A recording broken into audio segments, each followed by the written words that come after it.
I'm a Dakota, born and raised here in Minnesota. Remember, yeah, 27. So I'm going to do one I call Dakota Land mixed with one called Peace Spring.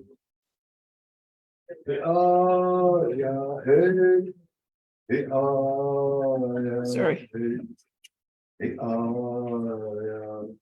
Hey. Adi Dakota Makoche Adi Dakota Makoche Hey ya hey hey ya hey hey ya hey. You are on Dakota land. You are on Dakota land. Hey, ah, yeah, hey. Hey, ah, yeah, hey. O Great Spirit, pity us. Lean to hear our feeble voices. For all those seeking peace, surrounded by war and hate's violence. We arise in the east, seeking an emerging light of a new day of hope. We walk to the south where light comes from and brings a warm rain to wash away evil from those of violence. We go to the west, the gateway to the other side, seeking wisdom during this journey. We go to the north where the cold wind helps us to endure all the pain and suffering of this life. We go to the center of the circle where we reach down to caress our Mother Earth, who loves and protects and nurtures all of her children. We look up and look all around and thank you for all that you've given to us. When we see the sun, then we know something so beautiful and important you must have made and must visit. We place our prayer for peace there for you to hear. And we hear you when you tell us peace must be taught. Peace must be shared, and peace must be the law for us all. Hey, ya, ya, hey.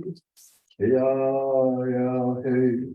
Hey, ya, ya, hey. And talk to you again. Thank you, Tom. And Tom is one half of the Buffalo Weavers, and they are performing at Fort Snelling tomorrow, right?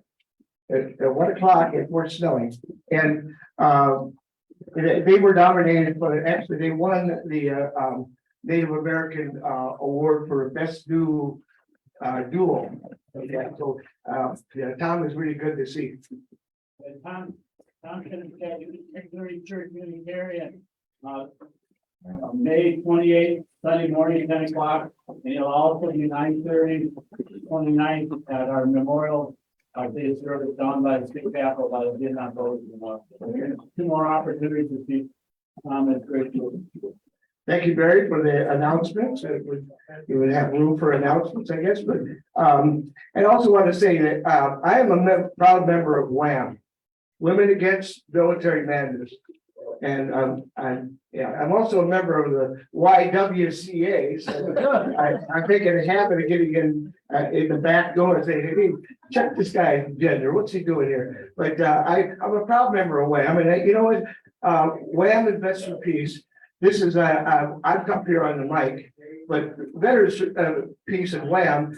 The WAMM is an integral part of making this event happen. And Women Against Military Madness, we do a vigil on in front of the governor's mansion every Monday about the Line 3 thing.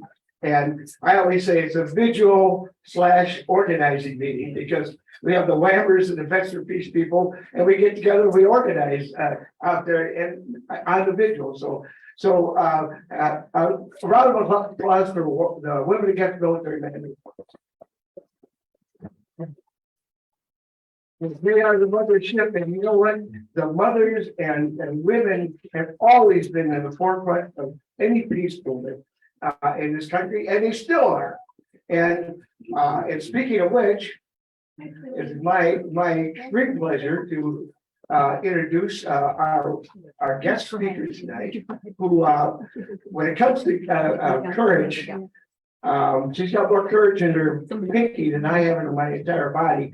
You may have seen her on videos disrupting Senate, speaking truth to power. You know what? Recently we went to many of us went to the service for Polly Mann, who died at age 103. Presente Polly Mann, and Polly Mann, she had one of her favorite books was Speaking Truth to Power. And when it comes to speaking truth to power, there's no one that I know that does that better than our guest speaker, Medea Benjamin. Well, first I want to apologize because I feel in many ways responsible for what happened. No, because Craig, who brought me here, I guess the idea was that I would go in through the back. And there have been protesters at many of the places I've gone, and I always go out to talk to them because I think it's important that we talk about these issues. And usually it's a dialogue. And I invite them to come inside. And I say, here's the mic, say what you want. And so that's why I thought it was good to come in the front door. And I started to say hello to people. And then I realized that this crowd is different, not all of them, but some of them, than the others. And it turned violent. I was filming one of the guys because he was so violent, so horrible. And he grabbed my phone and put it in his pocket. And I said to Craig, that guy has my phone. And Craig went over to get it. And I think that's when the fight ensued. And I heard that Craig might have a dislocated shoulder right now. Oh, no. And so I want to apologize if I was responsible for it getting violent. But this has not been what I have seen, and I've been traveling around for 6 months. Sometimes people will do what I do, which is pop up in the audience and have their say. And I'd invite them to come up. And many times it's people who are Ukrainian. And, you know, my grandmother was a Jew from Ukraine, and grandfather was Jew from Russia. And I have family in Ukraine. I understand how people would feel if your family was being killed and you were being forced to flee and your loved ones were being raped. I mean, you'd feel horrible and you'd feel angry. But the way to do it here is to be organizing. And when we have disagreements, to be talking them out. And I really do believe that if I lived in Russia, I would be in prison because I would be protesting the Russian invasion of Ukraine.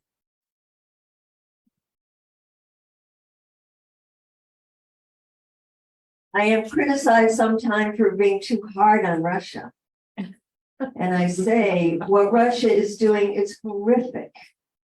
The kind of pain and destruction and misery that they've caused and that is happening every single day is not only illegal according to the UN, but it is immoral. And I feel it must be condemned. The problem I have with people who think differently is, where is this all going? I mean, there's another issue, of course, which is, how did it happen? Why did it happen? And that's something we hear all too little about in the US press. And I'm sorry we didn't have a chance to watch the video, but I feel this is a much more sophisticated audience than I'm talking to. I use the video a lot when I talk to students, for example, because they don't understand that NATO is not a defensive alliance. NATO is an aggressive military alliance, the most powerful aggressive military alliance that exists on this planet. That NATO has been involved in aggressive bombings from Kosovo, which at least you could say was in Europe, but then got involved in the invasion of Afghanistan. Has nothing to do with North America, North Atlantic. Got involved in the invasion in Libya and the overthrow of Gaddafi, which has nothing to do with the North Atlantic.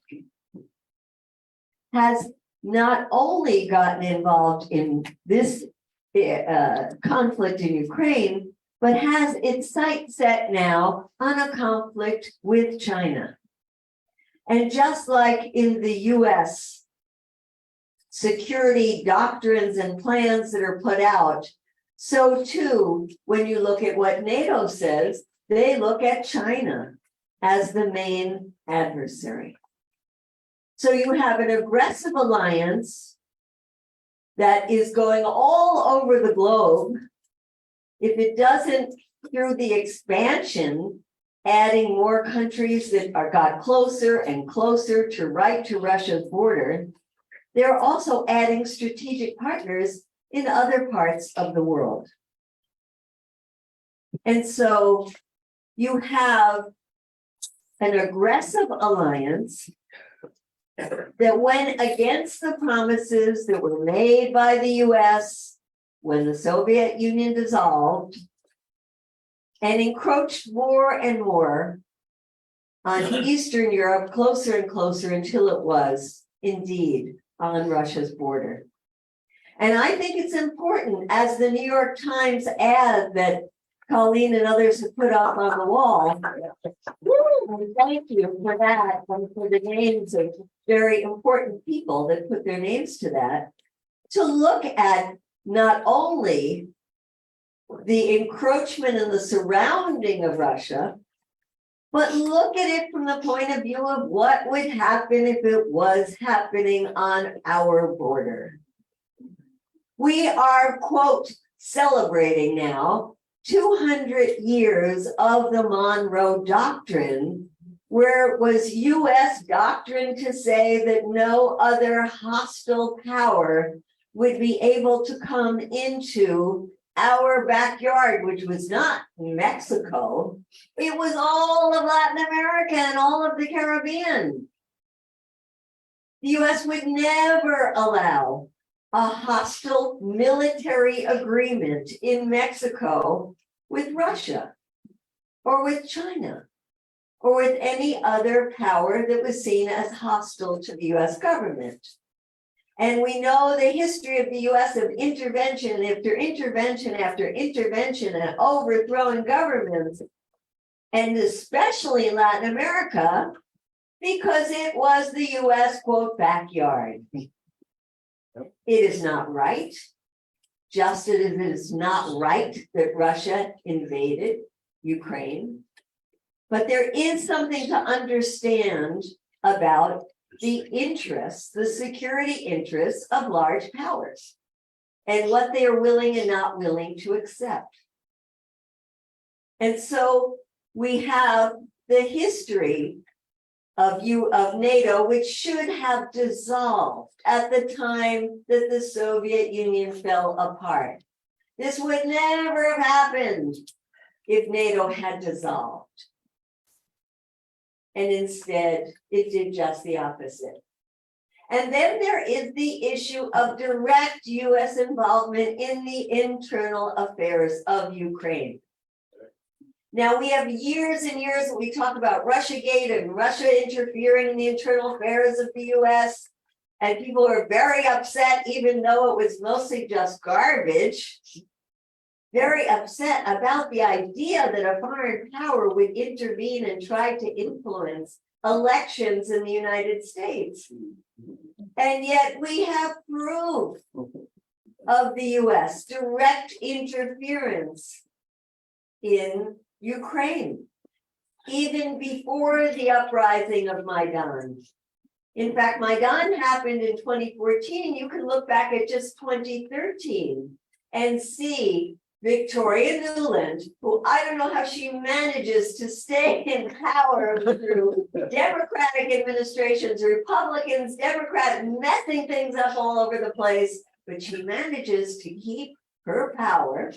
And at that time, when she was Assistant Secretary of State, bragging how the United States by 2013 had already given $5 billion to Ukrainian civil society. That means build up Ukrainian organizations that were anti-Russian and pro-US, pro-Western. And in fact, a lot of that money went through an agency of the US government called the National Endowment for Democracy. And the head of the National Endowment for Democracy back in 2013 wrote an opinion piece in the Washington Post where he said, if we can pull Ukraine and make it part of Europe, this will help in achieving regime change in Russia. And then we have the Maidan uprising, which was an uprising against a democratically elected, but indeed corrupt government. And people should have the right to protest and organize, which is what they did. But what was a peaceful, massive protest turned into a violent one because of ultra-nationalist groups, neo-Nazi groups, paramilitary groups, who then, instead of abiding by the negotiations that were going on between the peaceful protesters of Maidan and the foreign governments like Germany and France that came in to help in those negotiations. And the negotiations were that there would be elections called quickly to get a new government in power. And instead of abiding by that agreement, the violent group took control and forced the government out of power. And that's why many of us call it a coup, because it did turn violent and it did overthrow a democratically elected government and put into power a government that was anti-Russian and pro-Western. And so then you had the uprising in the Donbass. And then you had Russia coming in and taking over Crimea. And once you had the uprising in the Donbass, there was a lot of efforts on the part of the Europeans to say, we've got to do something to try to stop this conflict. And that's why the Minsk agreements were signed. And those Minsk agreements that were signed in 2015 brought in over 1,000 monitors and staff from the European organization called the OSCE. And it did help to decrease the violence, but there was a political part of that agreement. And that was that there would be a constitutional change in Ukraine to give autonomy to the Donbass region. Autonomy within the nation state. It wasn't going to be independent. It wasn't going to be part of Russia. It was going to be an autonomous region within Ukraine. And that never happened. Well, one reason is that every time there was a president like Zelensky, who had campaigned as a peace president, that he was going to resolve the conflict. And every time he wanted to meet with the leaders of the breakaway republic, he was threatened by the ultra-nationalists who said, no way, you will be hanging from a tree if you try to do that. And the other reason was something that was very curious to me when we were writing this book, which is why didn't the French and the Germans, who were party to that agreement, why didn't they do more to push for it to be implemented? And we saw that in separate interviews that were given about 2 months ago from the head of France at that time, Francois Hollande, and the head of Germany at that time, Angela Merkel.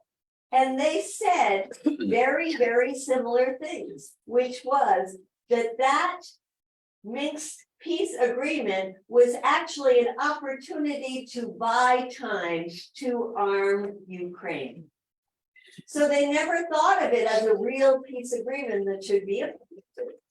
They thought of it as something to hold back and start sending the weapons and doing the training. And so immediately after a peace agreement was signed, that's what was happening.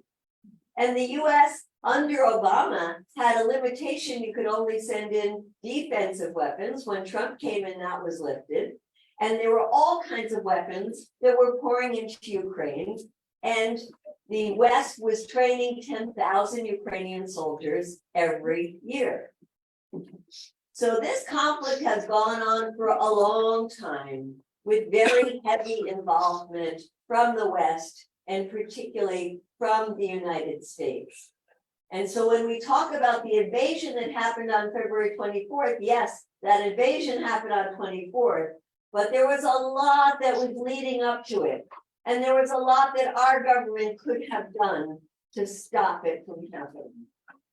One was a last-ditch effort that the Russians had in December to talk to NATO and the US, and they put forward a plan that was immediately dismissed by both NATO and the US. Again, it doesn't justify invasion, but it helps to understand our role. Our role, because we don't live in Russia. If we do, we'd probably be sharing jail cells. We live here in the United States. And so what is our obligation? That's what we have to talk about. And when I hear the US officials, and when I read in the US media, that our job is simply to keep arming Ukraine, you have to ask, for what end? What is victory? We can't even be told what victory means. Does victory mean we go back to 2014 so that Ukraine gets back every inch of territory in the Donbass and Crimea as well? Pretty unlikely that that's going to happen.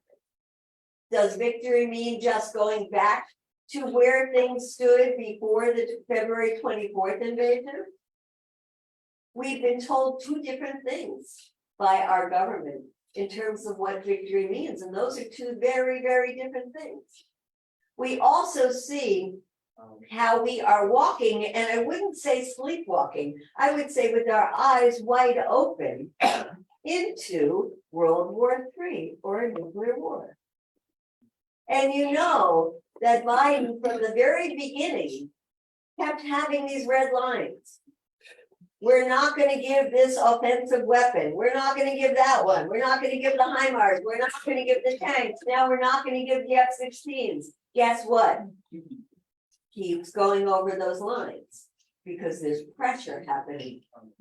All kinds of pressure, which we can talk about. Let's not forget, there are some people who make money from war. There are some big companies that make a lot of money from war. And so now we just hear as of yesterday that Biden has walked back on the F-16s, has said that yes, he will allow Ukrainians to be trained on the F-16s and will allow other countries to give F-16s to Ukraine. What is the next thing that's going to be asked for? What do you think? I think it's troops. I think it's troops. Because the US has so many troops already in Europe, and more troops have been sent to the region. The US has bases in Poland and Romania, right next to the border. And Biden is desperate to not send troops because he knows that's very unpopular. We have people here from military families speak out. We know how unpopular it gets. When US troops start participating in these wars, and US troops start dying in war. But let's remember that war starts to get very unpopular among the US public in general as it drags on. And it's not just in the US. In fact, it's in Europe where they're feeling much more the brunt of this war with the high energy prices. Because Europe was so dependent on Russian energy, especially Germany, where it was the basis of the booming German manufacturing sector. And so there's a lot of discontent in Europe. Biden says NATO has never been more unified. And right now the G7 are meeting in Japan. Zelensky is on his way there. There was a question whether he was going to appear in person. It looks like now he is, flown in on a US military plane. He's going to appear in person saying he needs more weapons. This is very, very, very dangerous because it is going to only lead to a wider war, whether it's by accident, whether it's on purpose. For Zelensky, it would be a good thing if there were a Russian missile that landed in Poland. Remember, there was a missile that landed in Poland, and it was immediately reported by AP that it was a Russian missile. And all of a sudden, there was all this talk about invoking Article 5 of NATO, that the NATO countries would have to get directly involved. And thank goodness at that point, it turned out it was a Ukrainian missile, not a Russian one that went astray. But it could easily have been a Russian missile. It could easily be one in the future by accident, by a false flag kind of operation, because if indeed Zelensky wants to get Western troops involved, that's the way to do it. And this issue about nuclear war, I'm just amazed that there's not more of a real discussion about the danger of nuclear weapons. You hear people say, Putin is a madman, Putin is a crazy man, Putin will do anything, but he won't use nuclear weapons. Don't worry about that. He's not going to use nuclear weapons. Hello? I mean, we hear from people who are former top generals, for example, one in Germany, who said, if the West helps Ukraine to try to take back Crimea, where the Russians have a very critical base, a very critical port, where the majority of the people in Crimea are ethnic Russians and Russian speakers, where there have been many different votes, including back in 1991, before Putin ever appeared, saying they did not want to be part of Ukraine. And this general says, if the West tries to help Ukraine get back Crimea, he bets that Russia will use a nuclear weapon. So why aren't we talking more about the real danger of a nuclear war? Instead, what we hear people say, like the guys who were standing outside, you can't talk to Putin. You can't talk to the Russians. Well, I want to answer in a couple of ways. One, try, and let's see what happens. That would be nice, wouldn't it? I mean, Biden has not even picked up the phone once in this whole time to try to talk to Putin.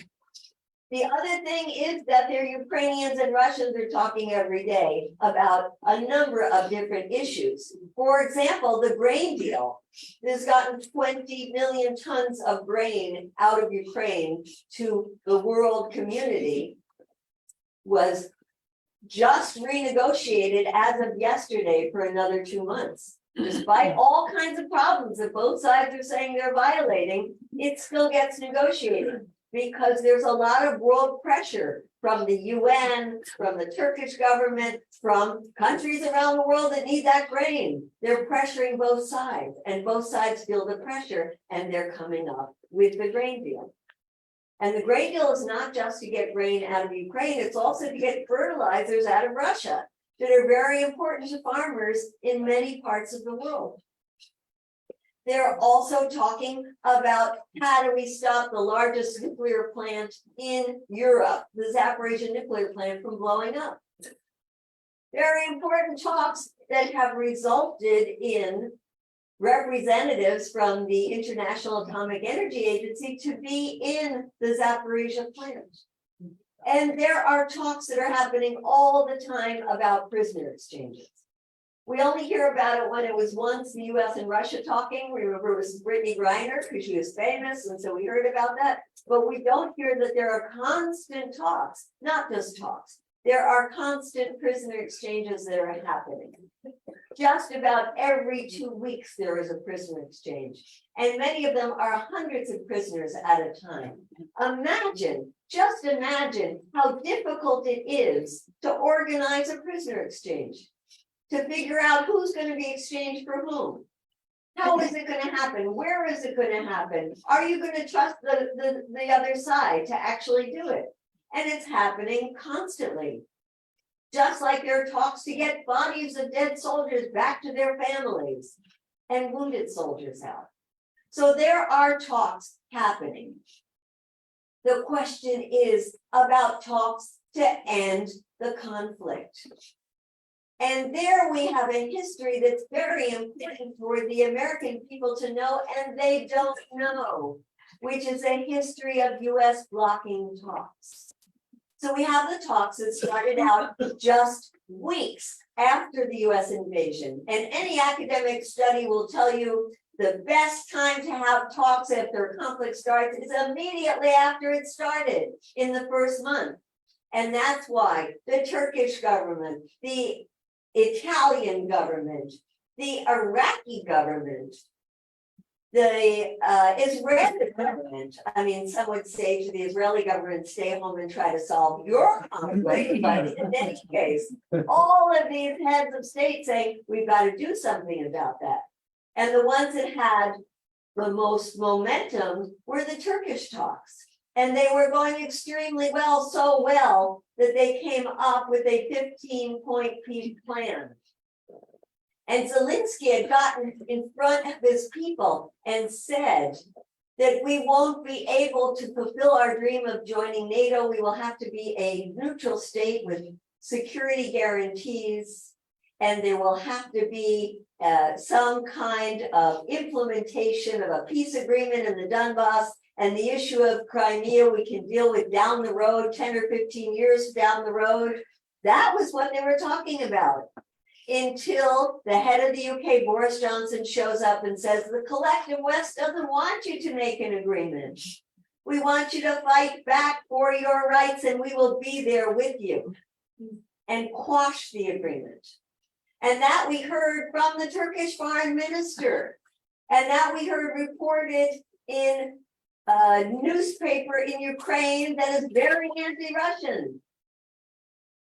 And then we got confirmation that the Israeli efforts at that time that were being negotiated by the prime minister at the time, Naftali Bennett, said that he was going back and forth between Kyiv and Moscow and had become very close to an agreement on a ceasefire. And then he said in an interview that the West blocked the ceasefire. So there we have two confirmations that happened early on in the fighting. And then to bring it up to date, look at the US response to the Chinese peace proposal. I mean, that is quite remarkable. When China comes forward after having just done something very remarkable on the world stage, because China has not been known in modern history as a peacemaker on the world scale. But what it did recently of bringing Saudi Arabia and Iran together for coming to a peace accord is quite amazing when you look at the history of the enmity between Saudi Arabia and Iran. And so when they said they wanted to get involved in trying to negotiate peace, many people around the world perked up and said, this is exciting. And they came out with, it wasn't a peace proposal, it was a set of principles, a set of ideas. And Zelensky said, looks interesting.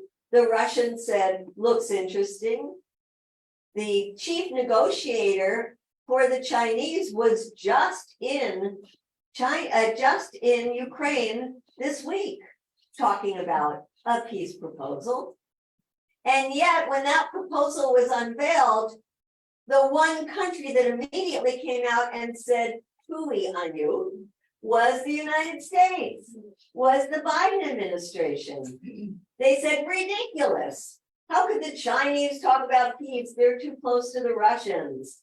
How could the Chinese," which is a very good reason that they can talk about peace, because they have influence on Putin and can help bring him to the table. And then they said that the idea of a ceasefire, this actually came from spokespeople in our government.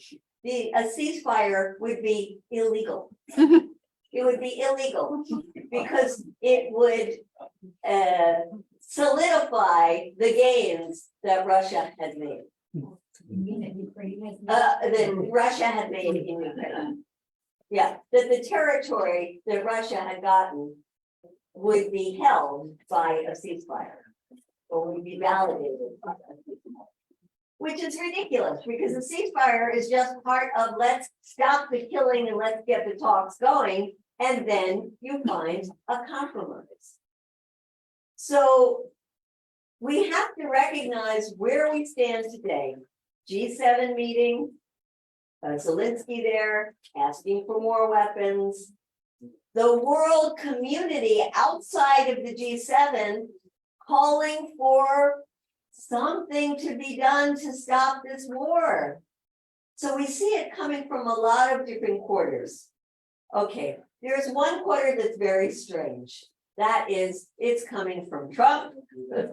It's coming from Ron DeSantis, who says he's going to run for president. It's coming from very extreme right in the Republican Party. But it's starting to move in the Republican Party a little bit from the extreme towards more of the middle of the Republican Party. There was a letter that Mike Lee, Republican from Utah, put out with Rand Paul and a couple of others that said we need to start negotiating. What's his name? Ron Johnson from Wisconsin just came out and said, well, a couple of weeks ago said this is a lose, lose, lose situation, and they better get to the negotiating table.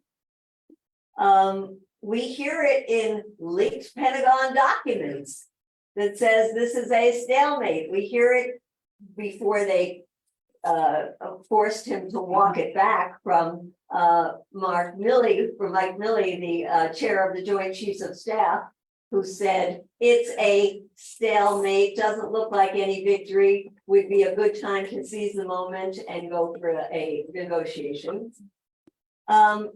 We heard it from 30 progressive Democrats back in October when they wrote a letter that didn't say stop the weapons. It said, in addition to the weapons, in addition to all the economic aid, it would be good to start talking. They were so vilified within their own party that within 24 hours, they withdrew that letter. And for the most part, every single one of them has been silent ever since then, which is just remarkable. Absolutely remarkable. That you can't get Ilhan Omar to say that we need peace talks ASAP, that you can't get AOC, Ayanna Pressley, Cori Bush, you can't get Barbara Lee, the sole vote after 9/11, saying let us not be the evil we deplore. Can't get Barbara Lee. So it is a very strange political situation. We're going to come back to talk about what we can do about this. But look at it from another perspective of the people who are calling for an end to this war. In the United States, there was a conference of mayors that happens every single year, and they put forward a resolution saying our cities are in distress. We need the money that we're spending on a war that doesn't look like a winnable war to come back into our communities. It passed unanimously, and that represented 1,400 mayors. before the end of last year, we were desperate to try to find some voices in the religious community that would call for a truce. And we thought, given the situation, the media, we'd be lucky if we got 100 religious leaders. We got 1,500 religious leaders to come out calling for a truce. And now we're going back to them and more to say, let's support the Vatican's efforts, because the Pope has said he is conducting what he called a secret mission to try to arrange for a solution. So we have some very courageous religious leaders, because let's imagine if this was a church and you were a religious leader who said, let's have peace talks, and you had to confront people like this every time, every Sunday, Saturday, whenever. It is quite sad that peace talks is such a controversial issue in this country. I was trying to get my picture taken with a friend of mine who's in Congress, who I've been friends with way before she was in Congress. And I had a sign that didn't even say that Ukraine on it, just said negotiate. And she said, Medea, you're trying to get me in trouble. So strange in our country, but we have faith voices that are coming together. We have people who are part of the environmental community who are recognizing how dangerous this is for the environment. Of course, if there's a nuclear war, that'll be the end to life on this planet. But even if we don't get into a nuclear war, the environment in Ukraine is being destroyed every single day. And imagine all of the carbon that's being used in all of these weapons that are being produced and all the weapons that are being used. And of course, there's the blowing up of the Nord Stream pipeline with the largest emission of methane gas that has ever been recorded. And there is the fact that the energy companies, especially in the US, have taken advantage of this war to demand increased production of dirty oil and increased fracking, and have been sending oil and gas to Europe to say, we have to help our brothers and sisters in Europe, and meanwhile have been getting profits like they have never, ever, ever seen before. And we have coal plants, new coal plants going online. You might have seen in Germany where there was even Greta Thunberg came out to protest the coal pits that they were doing in Germany now. There are nuclear plants that are supposed to be decommissioned and haven't been. So this is horrific for the environment. And we need more environmental leaders to speak up on this. But luckily on the global scale, and this is the last point I want to make, and this is where I find inspiration, is the global leaders who are really stepping up right now. We talked about the Chinese. I was very excited because a colleague and I went to meet with the Chinese embassy in Washington, D.C. just this week, had a wonderful meeting with them. They called me right before I got on the plane to come here saying, could I join a symposium they're having with people around the world who are coming together talking about peace.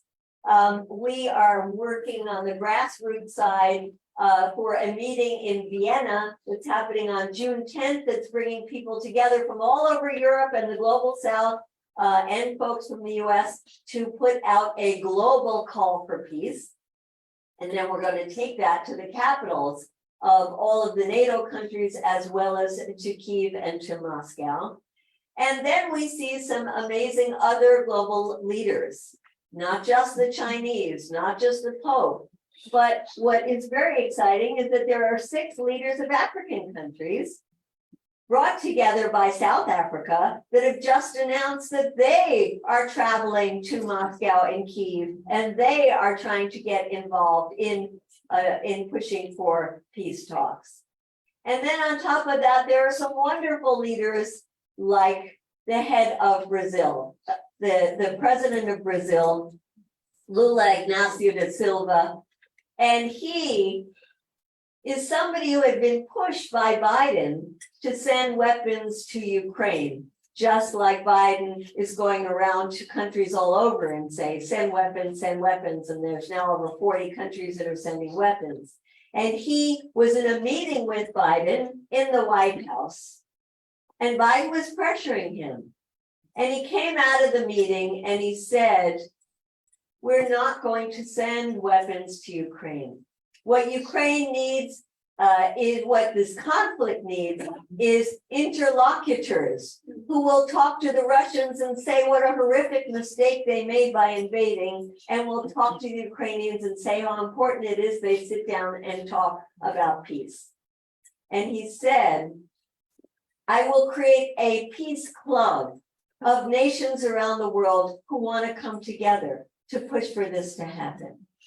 And then he said, we don't want to join this conflict, we want to end this conflict.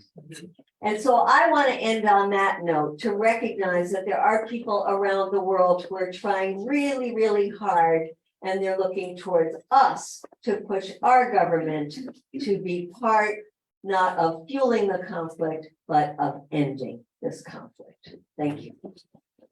CodePink is putting out an ad, just like another group that I was in. I'm a signer on both ads. I'm really proud. But this ad that was in the New York Times, and it's in the back, and I have some extra copies. Long, it kind of goes through what Medea was saying, this whole background and history. And basically, it's just like, why can't the United States be a force for peace? Right now, we're such a force for war. Beginning after 9/11, I mean, war after war.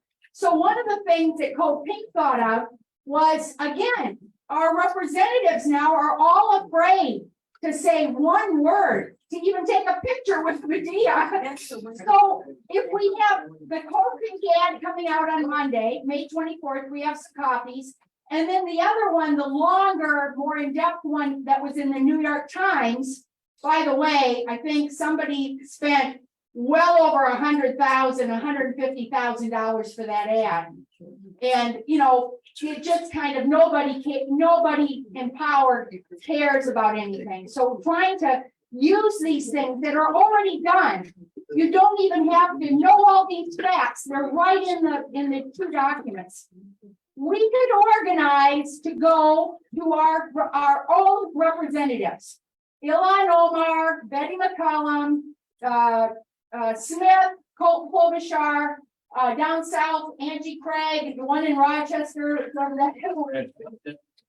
Okay, so we have people right now. We probably have most of the aides that are right here in the room. Please come get copies of these ads. Somebody just take it on themselves. If you only have 2 people, you can go to your own representative. And, you know, you don't have to give a long talk. It can just be 10 minutes or so. You don't have to talk and know everything that Medea just said. But let's do that here in Minnesota. CodePink wants us to do it. They have a whole little place where they're trying to I think they got 27 districts already. So let's add our 7 or 8 and the 2 senators. And can you announce our bannering, please? Okay, and the bannering is on. It's on the 24th, which is the date the ad comes out in the Hill, which is a congressional paper, so the Congress people all see it. And it's very popular on the Hill. So Time and place. it is at Cleveland and Ford Parkway, that very busy intersection. And it will be from noon to 2. You can come in and out if you need to. And we hope to have copies of the ad there, the actual ad by then. And as well, we should be able to get that morning, right?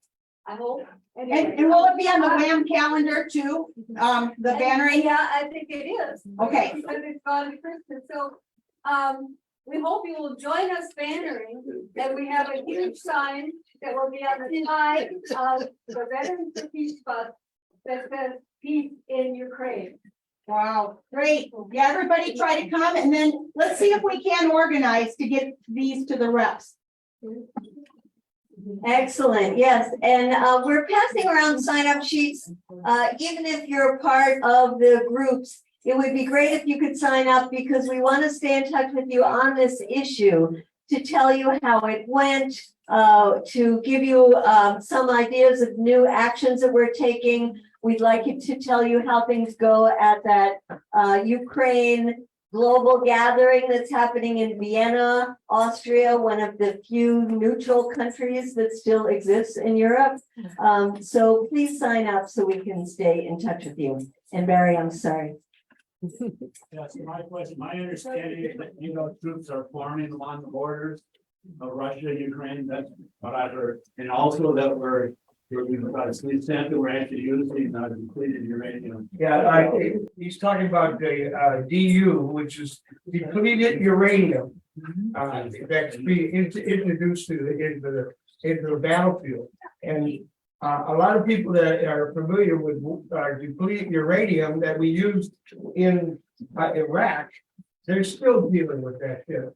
I mean, that stuff is we had Sammy Rizzulli from Iraq came back with a bunch of professionals that came to here and talked about how people are afraid to have children in Iraq because of this depleted uranium. It's the Agent Orange of the Iraq war, and they want to do this. Bring the kids to Ukraine and the battlefield. And let me just add on this issue of troops.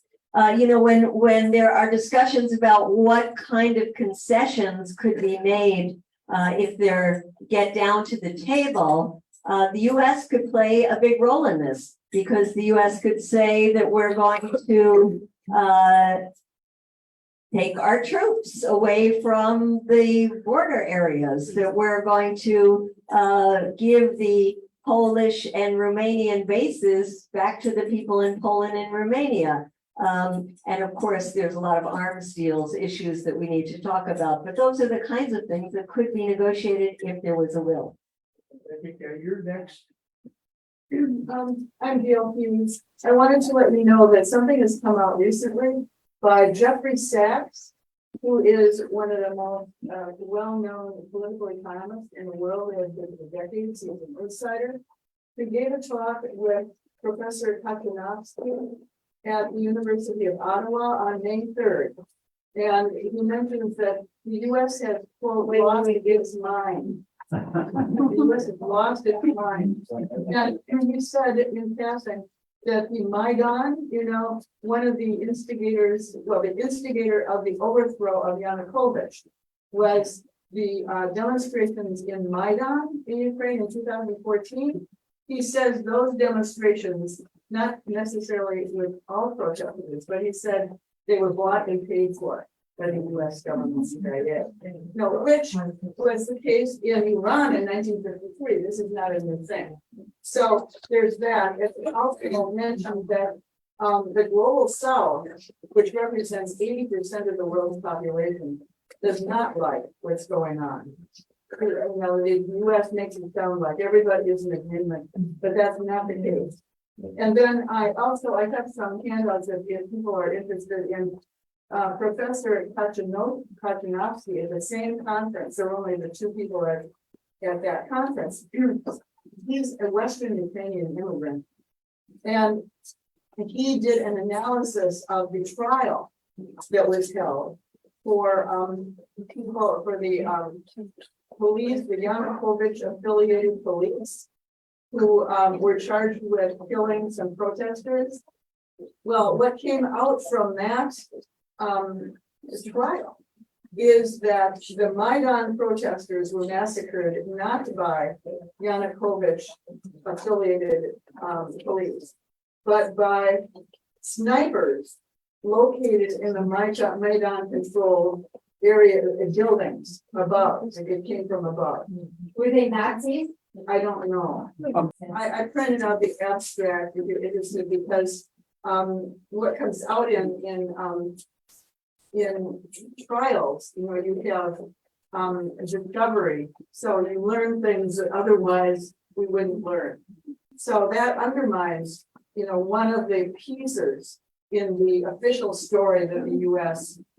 advocates, promotes, as to how this all occurred. So apparently the US CIA was involved heavily from 2014 on. All right, thank you, Gail, for that question. I have a comment and a question. One, I didn't hear the word Ukrainian sovereignty from you. Right? And Andrew Blinken, Secretary, has said that if Russia stays, Ukraine is over, Russia leaves, war is over. Okay, my question, the comment right there, and I don't see how that can even be debated. But my question is, what do you think about the Budapest memorandum where all 1,700 nuclear weapons? There's this big nuclear fear out there. Queen Raleigh out front told me that I should burn in hell because I'm on sign up there. Those said that when the nuclear weapons come, she's going to take a speed with fuel. Same guy that's been around here, all around Minnesota. And what did your sign say? Okay, my son said a lot about the Russian invasion, about the kidnapping of children that Russia has to leave. That's the other thing too in the comment is, I haven't heard anything about you saying Russia needs to leave. Okay, but the Budapest memorandum, it's all 1,700 nuclear weapons that Ukraine gave up to Russia in 1994 for an exchange that Russia would not, invade the territorial borders. I say again, the territorial borders of Ukraine. Have they done that? You wouldn't think so by most of the peace movement there. Well, I don't know that, I agree with you. I mean, I think they violated that agreement. It's terrible that they violated that agreement. It's terrible that the US pulled out of the Iran nuclear deal that we agreed with. It's terrible that, they violated the agreement, just like the Maidan agreement was never implemented. There have been terrible, terrible mistakes made along the way, and Russia made the terrible mistake of invading. Huh? Ukraine had those. No, they wouldn't have invaded had nuclear. Yeah, no, I absolutely agree with you. Minsk agreement, the Minsk agreement has never been. That's what I said. So I think we agree on probably most things except how is this going to end, or how can we end it? I think Russia should leave, definitely think Russia should leave. I think the question is about Crimea. There is a big issue because I think that's something that is very, very difficult to see the Russians leaving there. But yeah, I think there should be no foreign troops in Ukraine. I'm gonna go where you go to. So if may I comment on that one, on what that gentleman just said? Could you stand up? So you Go ahead. Go ahead. So he said, he brought up Ukrainian sovereignty. So I guess I kind of have a personal problem with that, because it seems to me that when your government gets overthrown by a foreign government, you cease to be a sovereign nation state. That's me personally. In regards to the kidnapping of children, it was found that was total fabrication. The Russian government was taking the children out of the Donbass. It was bringing them to camps, music camps, different kinds of camps. And this was used as Russia was committing war crimes of kidnapping children, but this was a total fabrication. There was something like 27 camps. The Gray Zone actually did an investigation on it, which I thought was very good. This is all established fact. There was one thing I never hear anybody bring up, and this is my understanding, please correct me if I'm wrong. Before February 24th, there was a mass of something where between 100 and 200,000 troops that were amassing across, coming to the eastern border. This obviously would have led into a massacre. Now, I don't really care for Putin all that much, but it seems to me that to his credit, the man did try and have diplomatic relations for at least 8 years. So it seems to me that this was because of this amassing of troops coming to the border. That's what was the provocation for this, because it would have been a massacre. So I don't know if you would like to speak on that. Oh, Western Ukrainian. Western manufacturers.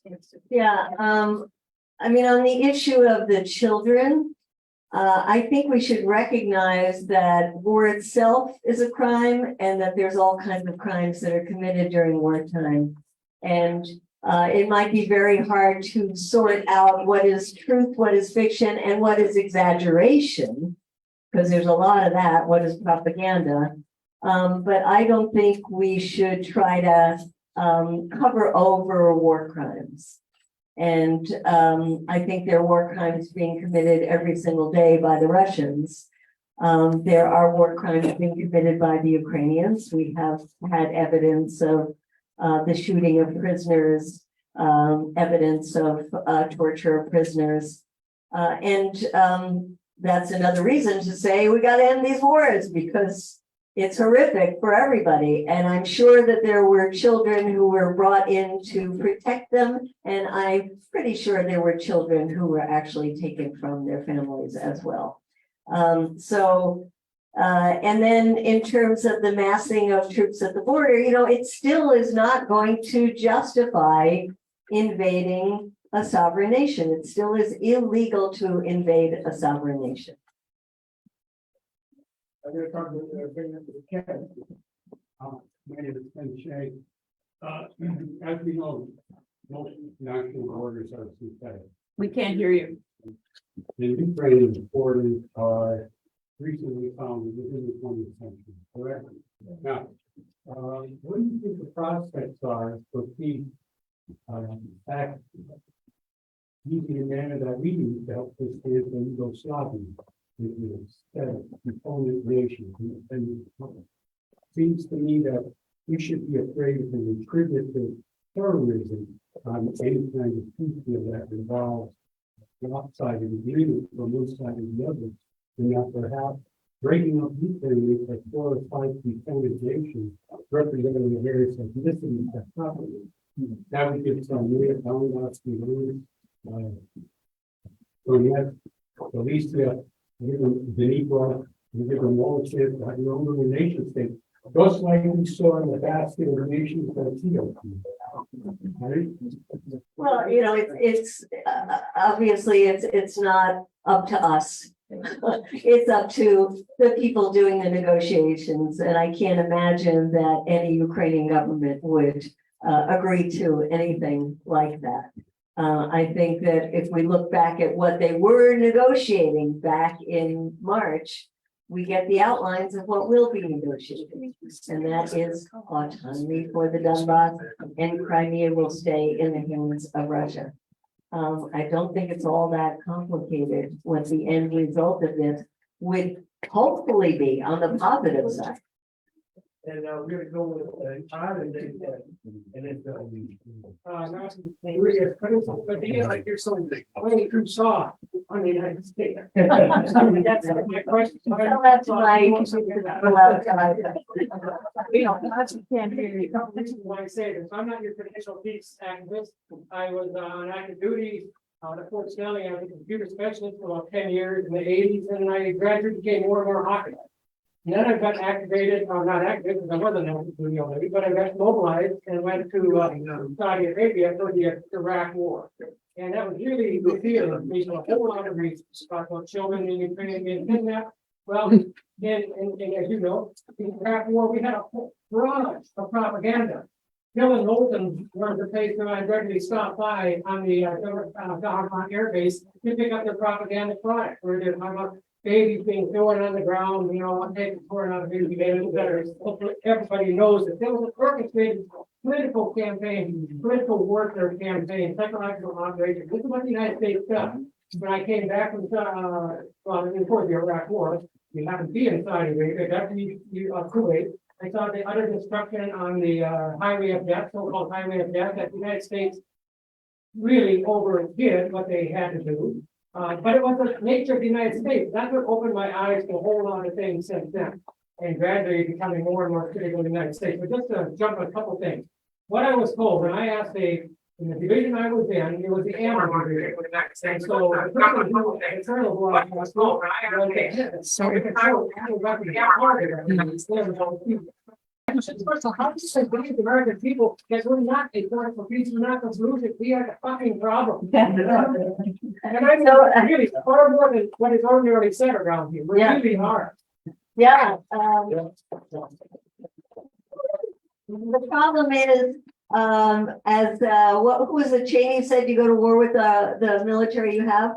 Well, you know, we try to build peace with the Congress that we have. Roosevelt said it, right? Yeah, we have to build peace with the Congress we have. And that's the reality. And I go into those halls all the time. And I am disgusted. I feel like, you know, I got to take a shower when I get out of a hearing. It really is awful. On the other hand, I don't think we can give up. And when you talk about these people on the right, you're right. Most of them would like to see those weapons go to the border to keep out the hordes of Mexicans or go to China. But there are exceptions and we have to find them and cultivate them. When I was in a hearing recently, there was a guy who was really good on the Republican side grilling the witnesses. And I looked him up. He's from one of the reddest states in Tennessee. His name is Burchett. And I went up to him afterwards. I said, you were so good. You know, what's with it? And he said, I have a simple answer. I hate war. And then he said, yeah. And he said, if you only go research how much money these people, it was in the Armed Services Committee, these people get from the weapons industries. And if you see how much stock they own in the weapons industry, you'll see what a racket this is. I couldn't believe it. There's a right-wing Republican. I just also want to bring up that during the Iraq War, some of you might have remembered a Southern right-wing Republican named Walter Jones. He was so right-wing and so wacky that he's the one who was so mad at the French for not going in with us in the Iraq War that said, we cannot sell French fries in the congressional cafeteria. They had to be freedom fries. That's right. This guy, you know, we would make fun of him. We'd go in his office and do sit-ins and everything. Well, he lived in a district with a large military base, and a lot of his constituents were being sent off and died in Iraq and Afghanistan. He went to the funeral of every single one of them, and he became our greatest ally against the wars. So you gotta work on it. I'm going to go and get the 3 more questions. Ed, Bill, and then.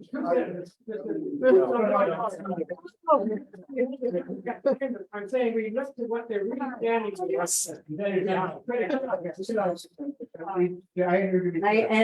I agree with you, Todd. Edward, What about a proposal of the United States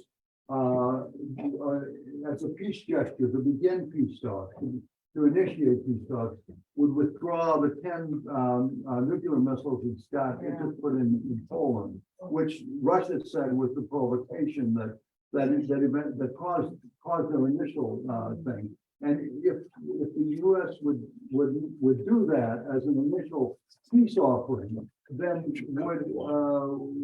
would Russia then withdraw its troops from Ukraine and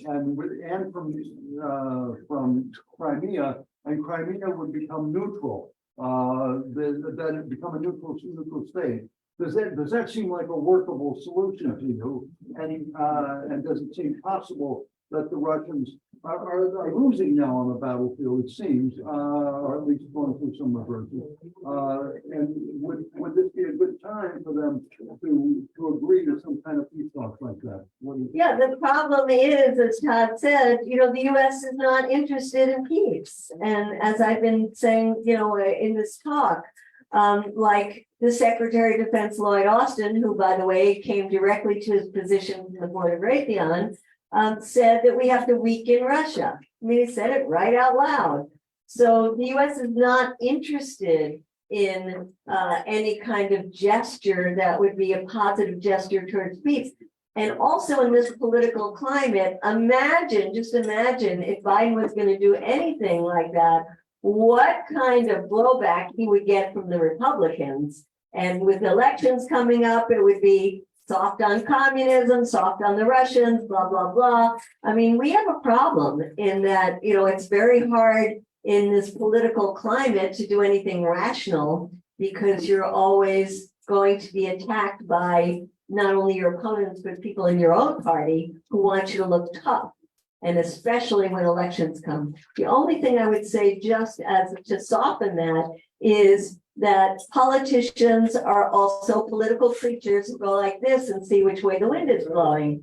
And that's why Trump came out with his position. If I was elected before I even get into the White House, I would call my two dear friends, Zelensky and Putin, and we would work this out.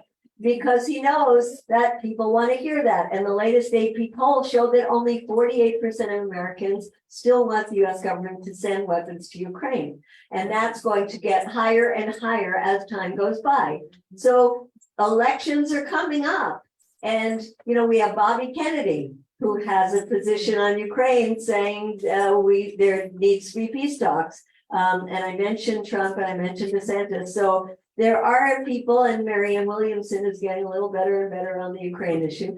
There are people who are already bringing up another perspective, and maybe that will work in our favor as the elections get closer. We don't have her name. We all encountered those people outside today and others. They all want Russia and Putin just to simply leave, go back home. They go back home and with their tail between their legs. So what kind of peace is that going to create? I'm thinking long term. I mean, we need to think long term and what's going to happen down the road. So we time to negotiate it right now and not wait till that situation. And so I'm thinking long term, and I hope everybody else is thinking long term peace. And you probably agree with that too, Medea. Well, yes, and we had some discussion here about Ukraine breaking up into different pieces. Well, there's a lot of people in our government who would like to see Russia breaking up in different pieces. Russia has a lot of nuclear weapons. And imagine in whose hands those nuclear weapons will be. I mean, there are many people afraid that Putin has the ability to launch nuclear weapons, but imagine if there were all kinds of different people who had access to nuclear weapons. Like North Dakota. So yes, I think that the time is way past due.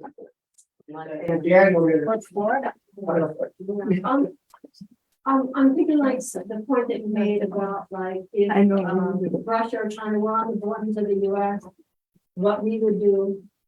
And about the fact that there are military bases all along the border of Russia and Poland on that one. We got troops that were put on the border of the Donbass in Ukraine, and the reaction of Putin. And I think that it is worth a discussion. A thoughtful discussion when provocation becomes a defense. And I think we should really talk about that, because blaming Russia when he had talked for decades upon decades to say this is a line not to cross. We have to talk about that. You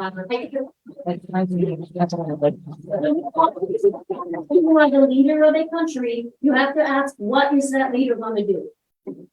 Well, I think I talked about that for an hour and a half about the provocations. The question is, I think, as people, the people outside kept saying, you don't care about Ukrainians. You don't care about Ukrainians. I think we all do care about Ukrainians, just as we care about the poor Russian soldiers, many who are being forced into this kind of conflict. So I think when you go back to the issue of who is doing the fighting, who is doing the dying, and how are we going to stop it? We're not going to see Putin put his tail between his legs and just leave. We're not going to see the Ukrainians at this point just say, okay, we're going to give up the Donbass. This is going to take a global effort, because this is now a global conflict. And if there's one thing I want to leave with, it's not just what I said about global leaders trying to get involved to say, how can we end this war? It's countries around the world who have been questioning US hegemony for quite a long time, and the way the US has used its economic power as well as its military power to impose its will, and in the economic power imposing so many draconian sanctions on so many countries, that there has been an effort to seek alternatives to the dollar. And this war in Ukraine has really sped that up.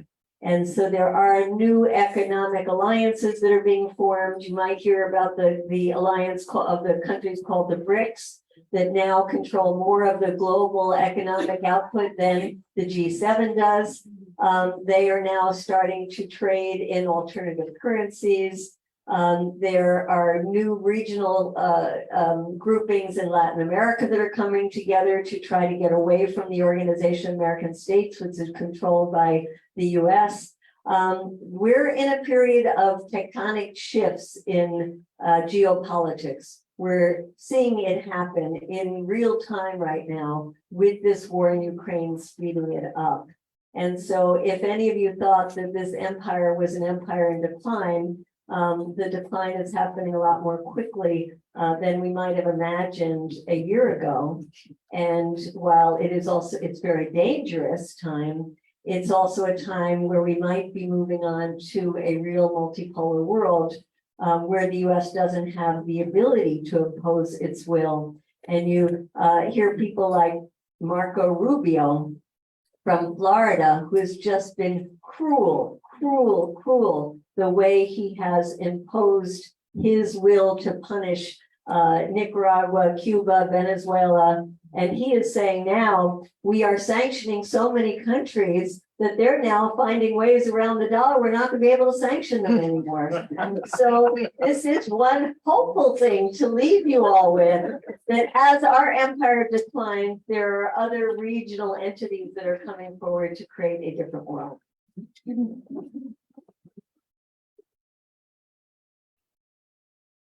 Thank you, Medea. And I thank you all for coming and having thoughtful questions. And even appreciate, Steve and Ed are pretty thoughtful in their questions and their statements, because we need to listen to have a dialogue and not shout at each other like the gentleman did in my ear for about 15 minutes. I don't know if I'm gonna have permanent ear damage from it, but and he was saying that he is a coward. That was the most ridiculous statement he made. Because Medea could have come in the back door. She could have come in the back door, considered the peace and left. But she went out there to talk to people. But this guy was not talking. He was a bully, and we're tired of bullies. Anyway, thank you all for coming. David, you want to know something about Peace Doc? Yeah, pretty sure we can make some quick announcement. Peace Doc is happening July 16th in Red Wing, Minnesota. They got a great lineup. The music's going to be awesome. The speakers are going to be awesome, and Bill is going to be adequate as an MC.